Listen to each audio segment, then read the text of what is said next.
जो under investigation आए हमारे NDPS में से, तो इसमें से हमने 4 डिस्पोज ऑफ किए हैं कोर्ट ऑफ लॉ में से, तो अभी अंडर इन्वेस्टिगेशन 13 है सर जी। इसमें हमारी जो ज़्यादातर हीरोइन इन्वॉल्व होती है सर, तो उसके अलावा हमारे कुछ कैप्सूल्स भी हैं। अच्छा, दूसरा भी मैंने हमने देखा इधर के बहुत सारे लोगों को 107 में आप बुक करते हैं, मतलब पुलिस अथॉरिटीज को एक्टिवली काम करना, उसमें ऐसा नहीं है कि उनको पता नहीं है या क्या चीज़ें आइडेंटिफाइड लोग हैं, बट उनके ऊपर पूरी नजर रखनी है। उन्होंने बड़ा राकेट जो मतलब लीगली बाइंडिंग नहीं होती है, जिस पर भी एक्शन नहीं लिया जा सकता, इस तरह करते हैं। बट स्टिल जो ऐसे सप्लायर्स हैं हमारे इसमें कोर्ट बाजार के बीच में भी, देखो मेरा काम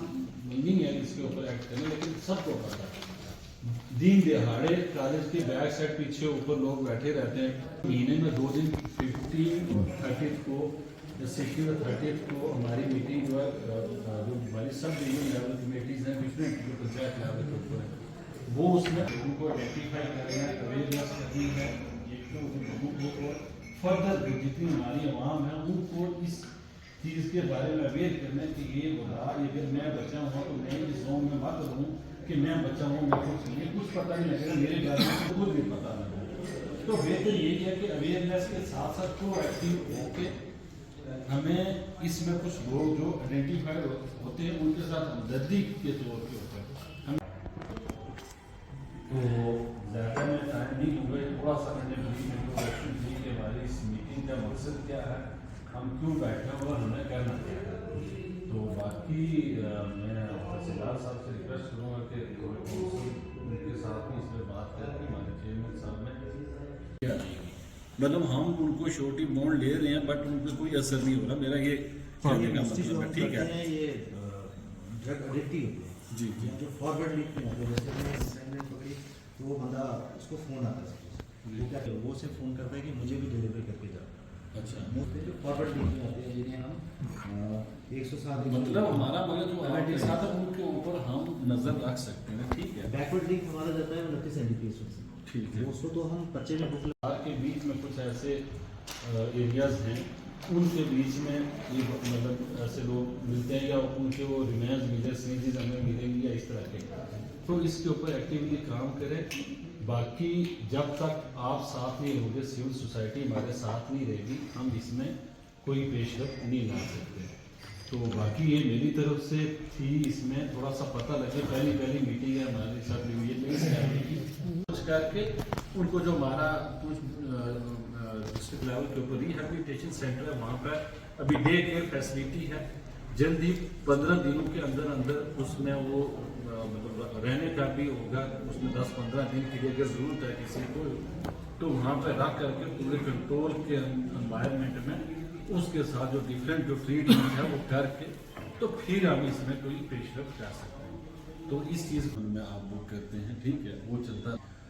आप नेक्स्ट मंथ में ये पूरी एक्सरसाइज करेंगे कि जो रिपीटेड अफेंडर्स हैं, मतलब 107 में भी ड्रग एडिक्ट्स को आप बुक करते हैं, ठीक है, लेकिन आपने एक बार किया,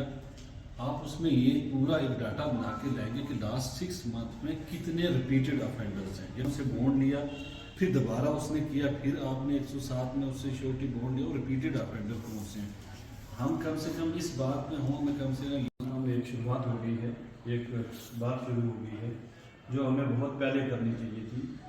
हम जितने लोग यहाँ पर बैठे हुए हैं ऑलमोस्ट जो है वो सन ऑफ की साइड, और हम सुनते हैं अपने गिरदोलवा में, देखते भी हैं, पता भी होता है। अब तो थोड़ा सा रोकथाम ये हुई है कि कुछ जैसे SDM साहब ने बताया कि एक इतनी मिकदार रख ली है उन्होंने टेक्निकली कि जिसमें अगर कोई ऑफेंस बनता भी है तो उसको बेलेबल वो समझते हैं हम उस तरह से वो बाहर निकल कर चले जाए। तो दूसरी तरफ से ये है कि सबसे पहले जो है वो काबू डालना चाहिए ड्रग पेडलर्स को, और ड्रग पेडलर शुद्ध कोर्ट में आइडेंटिफाई करने की जरूरत नहीं है, दे आर ऑलरेडी आइडेंटिफाइड। वो कई बार जो है थाना में आ चुके हैं, कई बार वो जेल जा चुके हैं, फिर वापस आकर के वही प्रैक्टिस जो है रिपीट हो रही है। तो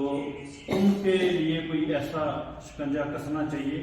कि वो लंबे टाइम के लिए जो है वो जेल में रहने चाहिए। तो नए ड्रग पेडलर्स बोलना और सुनने में अक्सर वो इम्पैक्ट क्रिएट नहीं होती, तो दिखाने में होती। अगर हम उनको बुरा हाल दिखा पाएँ जो ड्रग एडिक्ट्स का होता है, जो उनके माँ बाप का होता है, तो वो ज़्यादा इंटरेस्टेड रहेगा rather than organising a lecture, जहाँ तक मुझे लगता है।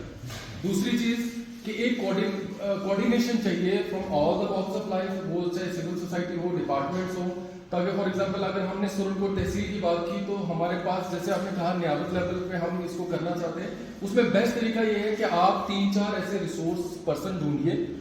जिनकी एक्सपर्टीज हो उसमें। फॉर एग्जांपल मैं अपनी मिसाल दूंगा, मैं फार्माकोलॉजी में डिप्लोमा होल्डर हूँ, मैं लॉ ग्रेजुएट हूँ, मैं दोनों एस्पेक्ट समझ सकता हूँ। इसी तरीके से 4 बंदे अगर आप और आइडेंटिफाई करें, उनकी ड्यूटी लगा दें, उनकी ड्यूटी लगा दें कि उनको आप 5-5, 6-6 एक महीने में आप ऐसे हायर सेकेंडरीज और अदर सेंटर्स आइडेंटिफाई करें जहां वो जाएं, जहां वो इंटरेक्शन करें। सिर्फ ये नहीं कि बोल के आगे, उनके पास प्रॉपर एक प्रेजेंटेशन होनी चाहिए जो हर स्कूल में, हर हायर सेकेंडरी में 15-15 मिनट, आधे घंटे की वीडियोस और इस तरह की चीजें दिखाई जाए। और फिर उसको एक विजन, एक कमेटी, कोऑर्डिनेशन कमेटी जो है वो हमारे सबके सब डिपार्टमेंट के बीच में एक कोऑर्डिनेट अप्रोच होनी चाहिए, ताकि एक के पास इंफॉर्मेशन आए तो वो इन्फॉर्मेशन कम से कम जितने भी स्टेक होल्डर हैं उनके पास वो शेयर होनी चाहिए, ताकि उसकी मूवमेंट को ट्रेस किया जाए और हम इस मेहनत से अपनी सोसाइटी को पाक साफ रख पाए। मेरी हम लोग सभी